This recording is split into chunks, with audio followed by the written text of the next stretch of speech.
Marcus, welcome to Diaspora Food Stories. How are you? I'm doing well. Thank you for having me. Absolutely. Joining us all the way from Charleston, South Carolina. How is it going over there today? Weather is beautiful today. It's a beautiful November day. I can't believe it's November already, I but know. it's nice outside. Awesome. Well, I'm excited rather to talk to you about the Black Food Truck Festival coming up in a couple of weeks. Yes, ma'am. But before we get into that, because that's a journey that is, I'm Mhm. sure, came about, especially with the popularity of food trucks over the last 5 or so years. But let's take it back to sort of the beginning for you. Um, Born, raised Memphis, Tennessee. Memphis, Tennessee. That's right. All right, Memphis in the house. So tell us, how Yes. did you get to Charleston? I got to Charleston. Memphis is a big basketball city. Um, got recruited to play basketball at the College of Charleston. Okay. Had never been to the city before. Wanted to go somewhere I felt like I could live if I didn't play basketball and go to college. Okay. And I took one visit to Charleston, saw the palm trees, was like, this doesn't look like Memphis. It took me to the beaches, and I stayed. I've been here ever since. Wow. So tell me a little bit more about what captivated you about the city, besides the trees and just, The food. oh, Charleston has amazing, amazing food. And not only the food, it's the culture. okay. The culture of Charleston, especially Black culture, is so important, not just to the city and the state, but to the country as a whole. Okay. Yeah. As we know, a lot of our descendants arrived Mhm. to America via Charleston, and we don't want to get too deep into that. But the culture and the language and the food really captivated me. And at first, I didn't understand it. Being a young 18, 19 year old, Right. different accents, different way of life, different styles. But then when I really sat back and analyzed it, I really appreciated it was just a different culture from Memphis, but the same people. Awesome. Awesome. So what are some of your favorite foods there in Charleston? Love me some red rice. I've grown to love shrimp and grits, Mhm. fried shrimp, crab rice. Like I love it all. Okay. Now, being around all of that food, do you cook? I'm decent. I can Oh. survive. Like I'm not like I'm not somebody who's gonna cook you a bad dish, but I'm not just making stuff up off the top of my head either. So Got I'm you. decent. The few things I make is good. Okay, all right. So we won't starve. We won't starve. Nope. So after college, walk us through what was next for you after playing basketball in college. After college, I had an idea that I was gonna play professional basketball, but I think I was a little burnt out. Okay. I went home to be with my family for about a year. I left Charleston, went home, spent some time with my family, worked out. Didn't really put a lot of effort into trying to go overseas and play basketball. Mhm. And then I knew I wanted to be an entrepreneur. I knew I didn't want to work in anybody's bank or be at a 9 to 5. Mhm. And so I started. I was working in food and bev, which is in a city like Charleston is common. And I was hosting events at night, and I was doing some basketball training. Oh, okay. Okay. Yeah, and then some kind of way, the last few years I've ended up as a banker. Usually it's the opposite way. You start off as a bank, go the other way. Wow. I was in sales for a few years. Mhm. I sold everything from being in retail sales Okay. to selling cars to selling furniture until I really wanted something that was stable Mhm. and really stable and an opportunity to make a lot of money. And when I was selling cars, I really fell in love with the finance part. Okay. And I got into banking, and then a year later, I kind of grew up the ladder and went into commercial banking and Okay. personal banking, and then it led me to this. Wow. And like they said, it's wonderful being an entrepreneur, right? But Right. like they say, sometimes it's not for the faint of heart. It's not at all, not at all. My journey here has been a maze. Right, Yes. right. So let's talk about music, something that you love as well. Let's talk about that. I mean, Memphis is a music city. Everything from blues to R&B to rap. It's a very, very soulful city. And so I grew up with a father who was crazy about music. Mhm. Vinyls all over the house. Music is always playing. Music in the car. Music at home. And so I really fell in love with music. And so I played a few instruments, but I wasn't. I picked up a basketball and it was all she wrote. I was in love with just having music. And so to be able to now have an event that incorporates live music and my love for music and then culminate that with food and culture has really been a blessing for me over the last year. Wow. So let's talk about the festival, and let's talk about the beginning to how it evolved in incorporating Black food trucks. So what was the vision in the very beginning?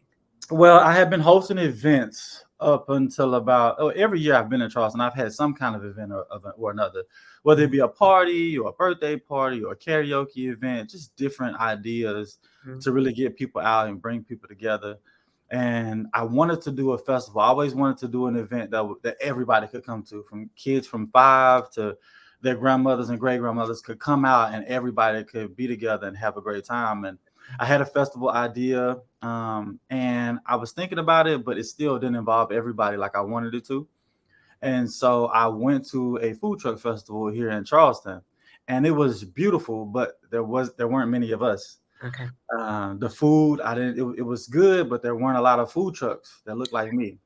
And I stayed for 25 or 30 minutes. I got bored. Oh, The music wasn't, the kind of music I wanted to hear. Like, it wasn't a place, we're a very communal culture. It right. wasn't anywhere for me to really congregate. And so all in all, I left. Okay. And it was at that moment I started. This was 2018. I said, you know what? The Black Food Truck Festival. Mm, And I was like, that's it. That's the one. And I sat on it and I kept asking people, what do you think about it? And people's eyes would light up like, oh, that sounds dope. That sounds really good. But then, in 2019, I wasn't able to do it. And in 2020, the mhm, pandemic hit, of course. mhm. The pandemic hit and I had this idea. It was just in my head. I could not get it out. Right. And in 2021, the last bank a couple banks ago I was with, they merged, and I got laid off Okay. and was blessed enough to have a severance package Okay. and really be able to sit back and analyze what it is I wanted to do. And I Mhm. kept thinking about this festival, and the light bulb really went off when I went to look for the Instagram handle, and it was available, Black Food Truck Oh, Festival. wow. And then I looked for the Facebook page, and Black Food Truck Festival was available. And then I go to GoDaddy and I look up the domain name. Coming into play. All of these things. And when I saw that the domain name was available, is when I really said, nobody's really thinking about this and honing in on this, like the idea that I have for it. And I picked a date, I reverse engineered it, I picked a date. I said, this is what we're going to do no matter what happens. Mhm. We're going to start off. I had this big vision of 35 or 40 food trucks. Okay. But I just started off with about 8 to 10 food trucks. I didn't put my name anywhere on it. I just wanted people to see the event and want to come to it. Mhm.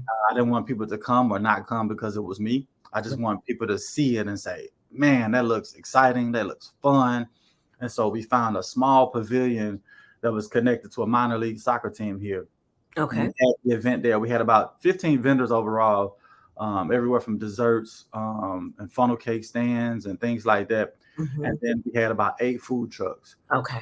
The response was overwhelming. And Wow. so we Wow. had about 5,000 people in 2 days. Wow. Yeah. Amazing. Yeah. And so we really, really, I really sat back and I was like, okay. One of my business consultants, he was like, all right, well, what are we going to do next year for November? I was like, we're doing it again in April.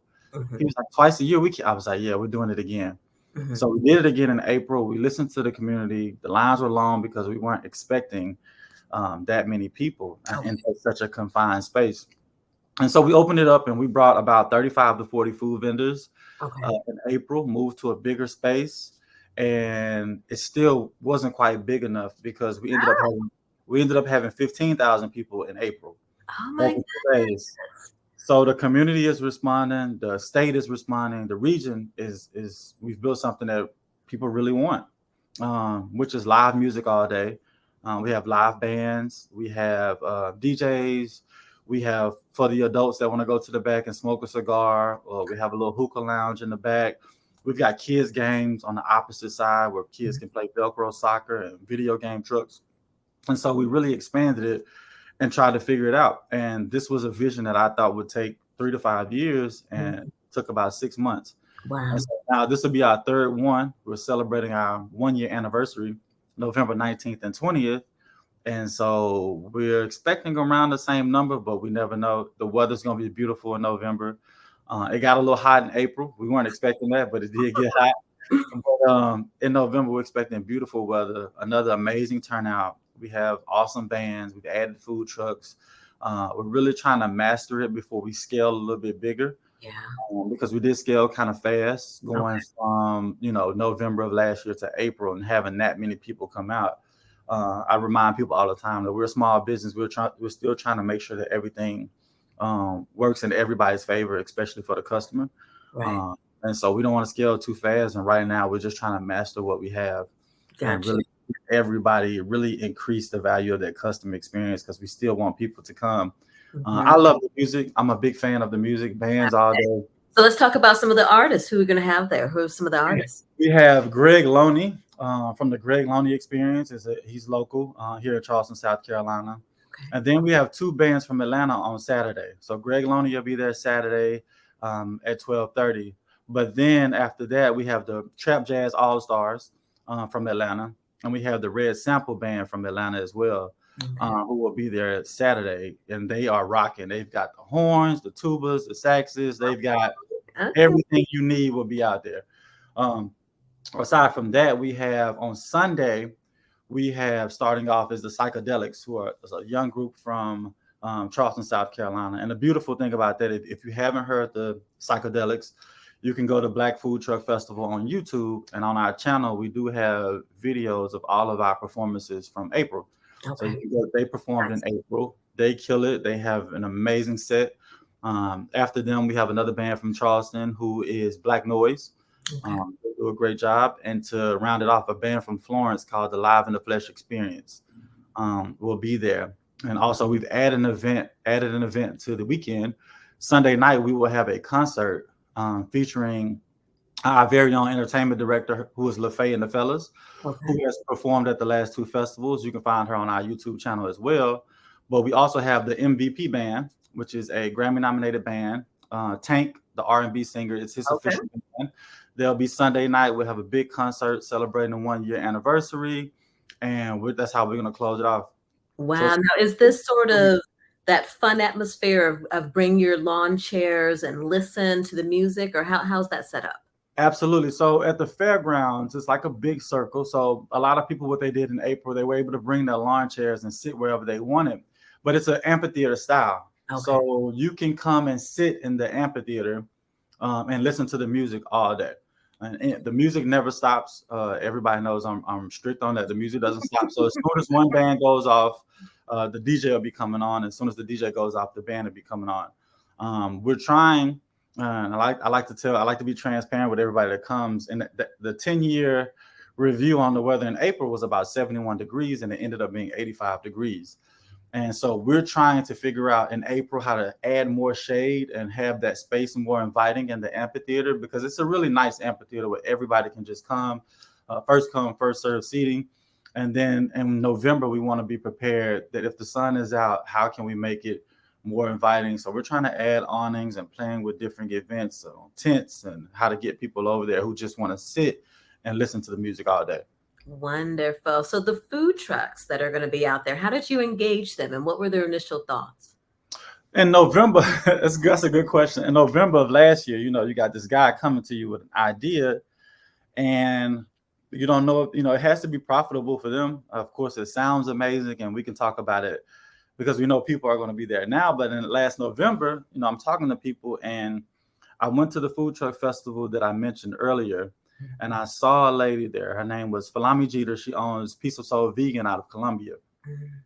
And her line was long. People were in that line just for a very long time.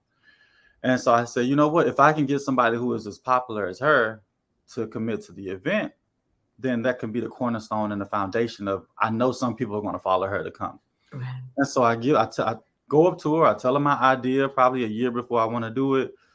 She says yes. I'm sure she didn't remember me. I give her a call 6 months later, and I say, hey, I have this festival. It's called the Black Food Truck Festival. this is the vendor fee I came up with. Do you think it's fair? How is it fair in the market? Like, and she was such a sweetheart. She said, yeah, I'll be there. Okay. And she said yes. And I was like, are you serious? She's like, yeah, I'll be there. She's like, I'll pay the vendor fee. We couldn't get the transaction running with the link. And she was like, baby, if that's the only problem you have, you're going to be all right. Yes.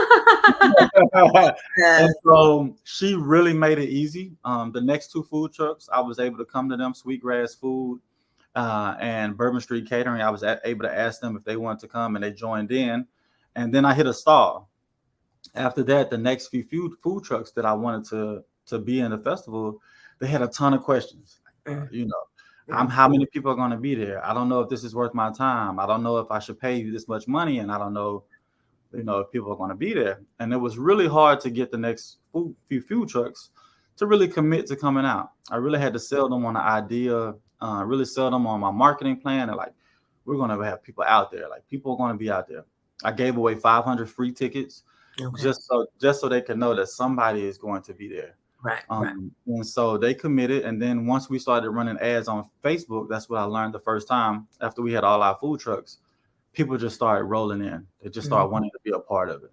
Okay. They saw that the marketing was legit. We were on the radio. We just really put a lot of attention on wanting to get people out there. And so after that one, it's been getting food trucks to want to be a part of it has been the easy part. Okay. It's a matter now of picking the right ones to kind of work together. Wow, that's a good problem to have. That is a good problem to have. Like, it's been really finding that balance of not having too many that are the same, right, and also having some who are very seasoned and know how to get food out fast, right, and still giving the new ones an opportunity to come out and showcase what they have as well. So right now we're finding that balance.